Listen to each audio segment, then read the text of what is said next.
ఒక అందమైన అడవిలో చిట్టి కుందేలు చిన్ను ఉండేది. ఒకరోజు చిన్నుకు ఒక బంగారు క్యారెట్ కనిపించింది. వావ్! ఇది నాదే అని ఆనందపడింది. అప్పుడే ఒక చిన్న తాబేలు వచ్చి, చిన్ను, నాకు చాలా ఆకలిగా ఉంది అని చెప్పింది. చిన్ను కాసేపు ఆలోచించింది. తర్వాత బంగారు క్యారెట్ను రెండుగా కోసి, స్నేహితులతో పంచుకుంటేనే ఆనందం రెట్టింపు అవుతుంది అని నవ్వుతూ చెప్పింది. తాబేలు చాలా సంతోషపడింది. అప్పటినుంచి అడవిలోని జంతువులందరూ చిన్నును మంచి మనసున్న కుందేలు అని పిలిచారు. నీతి: పంచుకుంటే ఆనందం పెరుగుతుంది.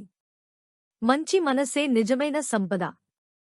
ఈ కథ నచ్చితే లైక్ చేయండి. సబ్స్క్రైబ్ చేయండి. కొత్త కథల కోసం బెల్ ఐకాన్ నొక్కండి. మీ స్నేహితులతో షేర్ చేయండి.